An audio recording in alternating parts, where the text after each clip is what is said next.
Hello, my Juicy co-creators, Lilu. I've got a third Juicy video here in the Starbucks of London, in the Leicester Square area. Surprise. I'm so happy to be here with you. I've seen you work with Sonia and your interviews. They've just been wonderful. Thank you. And I heard so much about you. You've been working with Sonia and for the past 20 years. Yes. We've worked together for a long time. You're a shaman. Yes. Yes, I am. How fun. Who would have thought to do a shamanic interview in a Starbucks? This is really, if they find out about this, I don't know how they're going to like it. And I don't look like a typical shaman. You don't? No. You look quite normal to me. Exactly, and that's the surprise. Yes. You know, that as a shaman, you work with energy as a healer, and it only really comes out when you need to do the work. And when it comes out in a very strong way. Ooh la la, I can totally see that. So tell us, how do you define shamanism, first of all, so we're all on the same page, because you were trained more on the Peruvian and the Nepalese Tamang tradition. Wow. And shamanism really is the ancient way of being a visionary. So, you know, in our times we talk about intuition and being a psychic, and being a shaman is really being a visionary and a psychic and an intuitive. But in the original cultures, they also were the medical doctors and the weather forecasters. Yeah. So if you were in a tribe of 200 people, the shaman was the one that said, do not go out and fish today because there's a big storm coming. Or I sense that we need to grow more corn because next year we will have a drought.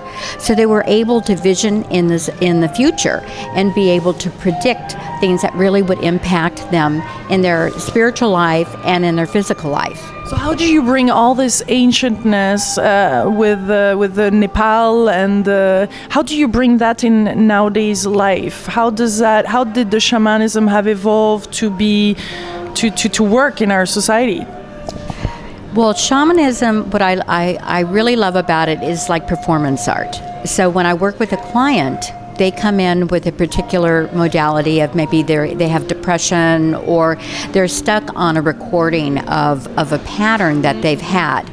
And as working with them, what I'll do is that I'll re-imprint their nervous system by having a new sensory experience. But you have to hold it to a very high impact vibration for them to believe it and to feel it. And so that was the difference. When I first began, I was studying acupuncture, and I became very ill. And I was really trying to understand what could impact me to move me beyond my illness. And I was going to Western doctors, I was going to natural healers, and it wasn't working. And I started to study ancient cultures and then travel to Nepal and travel to Peru to really experience different ways of healing. And I was so deeply moved and changed by that. So that's how I evolved into it. Did you have to go through some psychedelic plants as well? It's a very big topic right now, through ayahuasca or other things, to experience this oneness, or do you believe we just have this? Well, I tend to smile at that, because really in the tradition of working as a shaman, you lose your mind in a way to be picked. So the medicine plants are a way of losing one's ego to connect with spirit. But originally in shamanism, you have a very, very strong crisis, whether it's spiritual, physical, or emotional. And so really you don't have to do ayahuasca because you've already been there. That's my sense of it. So I think the plant medicines are beautiful. I think they're in a particular tradition. I don't think you need to do them. Yeah. It just depends on where you are in your life and if you want to explore that. Yes. So is that true that the soul, pieces of the soul just leave, and part of the shamanic experience is to retrieve those soul pieces that were...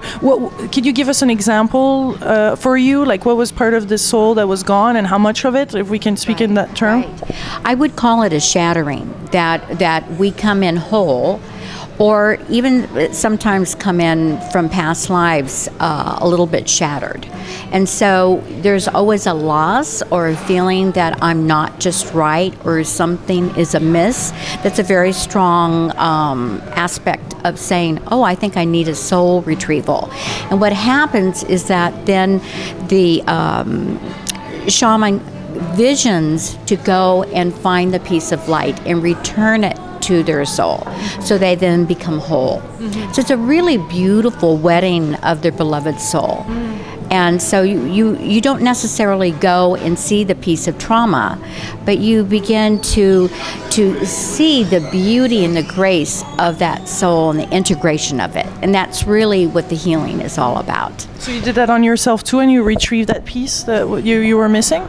I did not do that for myself. I feel very strongly to allow yourself to have someone that has the insight to do that, to do it for you. I never work, let's say I've never worked on my son because I'm too biased. So you definitely in prayer and intention can bring that soul back. With purpose, absolutely you can. But then there's in times of great crisis, you're not available to do that for yourself. And that's when you surrender to someone who's very good, and then they can create that beautiful emotion that you surrender, and then you can be reborn. And that's what's so beautiful about it. So you use the tambourines too? I use a bell and a rattle. Those are my two. That gets you into trance too? Absolutely. I have a specific bell that I use and a rattle that I've used for many, many years. And I love to use the drum.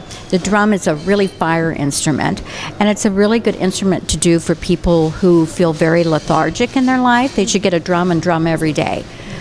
Get that fire going. Sonia's a fire spirit, for sure. A lot of us, have this numbness, huh? That's part of the soul piece that is missing, right? Absolutely. It's a sign.